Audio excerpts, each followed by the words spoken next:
Hello, co-journeyers, and welcome back to The Truth So Help Me Good. I am your host, Barbara Landry, and I am so grateful to explore with you some of the bigger questions about this journey we call life, with inspiration from my upcoming memoir, The Truth So Help Me Good. If you listened to episode 1, then you know a little bit about me and my life here in southern New Hampshire. It's a glorious time here right now, with fall coming into full swing, the changing leaves and cool temperatures. It's harvest time. And there is something metaphoric about fall and harvest season. The whole idea of you reap what you sow and all of that. And that feels like a good segue into talking a little bit about memoir, what it is, and why it is so wildly popular, and to share with you a little bit about mine and why I decided to write it in the first place. A memoir is not an autobiography, which is a factual historical account of a person's life. A memoir is usually focused on a particular period in someone's life or relates to specific themes. The truth is that we do not necessarily read memoir because we are interested in what happened to someone else, although that may be part of it.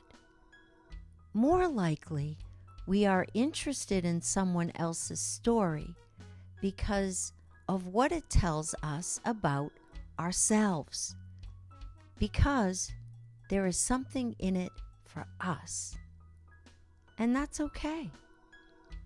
For example, we may read a story about someone's epic climb up Mount Everest, which inspires and empowers us to believe that it may be possible for us too.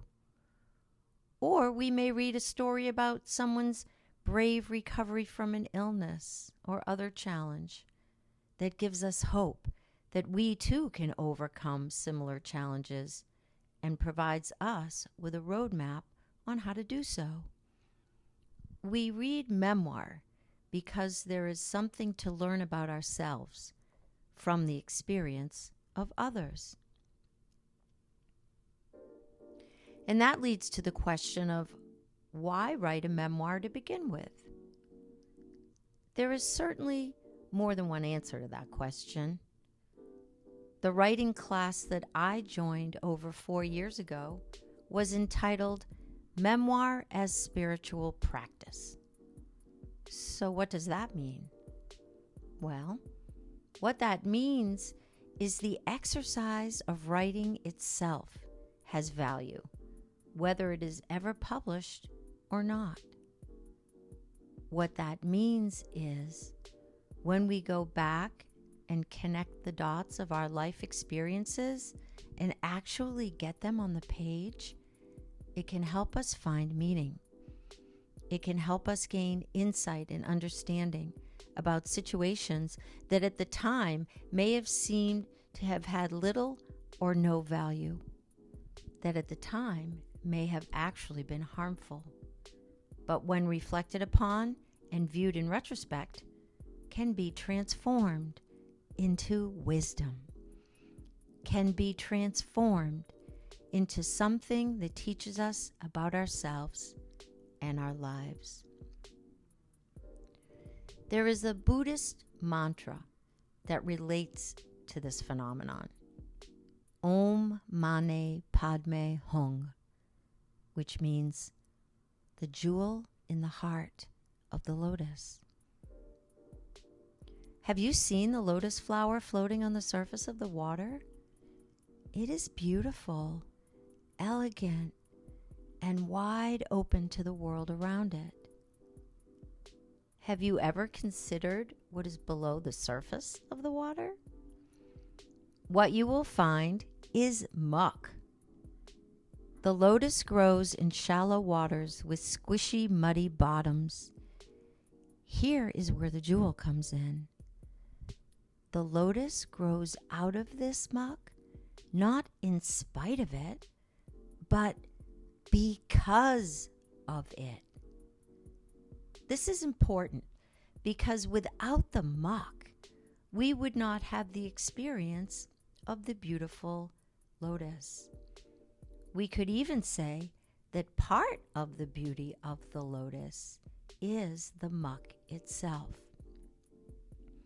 So relating this idea back to memoir, what if the experiences of our lives that look like and feel like muck add to the beauty of our lives? What if we were unable to truly experience beauty in our lives without the experience of the muck? What if we experience beauty in our lives because of the muck, not in spite of it? This can result in a real paradigm shift where we are able to look at our challenges and difficult experiences and embrace them as necessary for growth instead of pushing them away. Writing memoir can be a spiritual practice that allows us to discover the jewel in the heart of the lotus that is our life.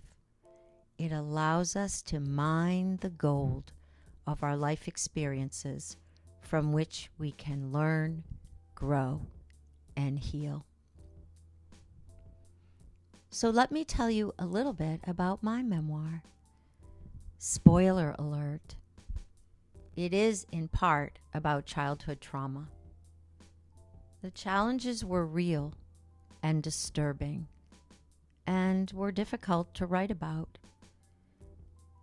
At the time I went through them, there appeared to be no rhyme or reason, and to an extent, there still is not. However, taking those experiences, together with the impact they had on me and my life, when woven together, creates a tapestry that has meaning beyond the individual experiences themselves.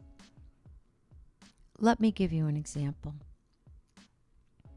I had my own practice as a family law attorney for 28 years. At the beginning, it was a very general practice. Civil cases, criminal cases, even bankruptcy cases. Over time, more and more, the cases that came to me were almost exclusively family law. Things like divorce, child custody, abuse and neglect. I didn't really ask for those cases. It just happened. And then I started to get cases that involved situations that were similar to the childhood trauma that I had experienced. Not only did I not ask for those cases, I did not want them. In fact, I often did my best to try and get rid of them and refer them to other lawyers.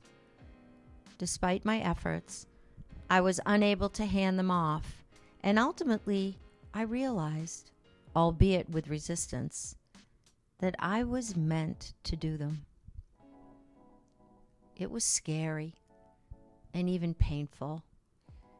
In retrospect, they were the most significant and important cases of my legal career. And not from a financial standpoint. They were the most significant because of what they taught me about myself and the opportunity that they provided to help others.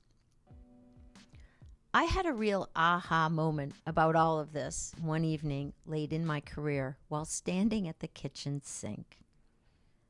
I thought about the clients that I had represented that had childhood trauma not unlike my own, and how I was able to understand their experiences. Not only that, but as their advocate, I was also able to convey the impact to others, like juries and judges. I found myself at the kitchen sink saying out loud, I was able to help those people because of what I had been through, not in spite of it. And there it was, the jewel in the heart of the lotus. If I had it to do over, would I want that childhood trauma? No. Was my life detrimentally affected by it? Hell yes. Was there something that I gained from having gone through the experience that helped me learn, grow, heal, and help others? Yes. Was it worth the price I had to pay? Absolutely. So although I'm not entirely sure why I decided to write my memoir, once I began, it became clear that bringing my story out of the darkness and into the light was the pathway for my own healing journey and perhaps a blueprint for someone else's. I would like to close this episode with a poem by the 13th century Sufi mystic Rumi entitled The Guest House. This, being human, is a guest house.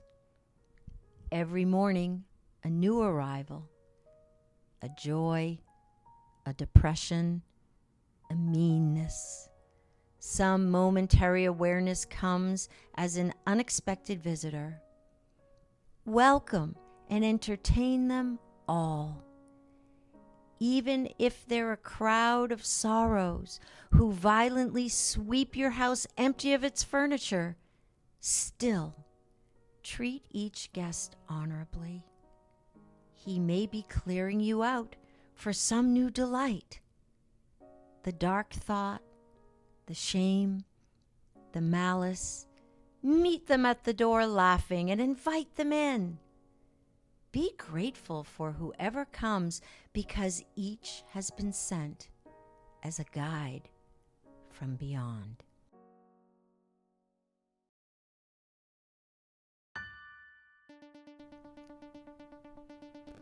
Thank you, Code Journeyers, for listening. I look forward to being with you again soon. Take care. Be well.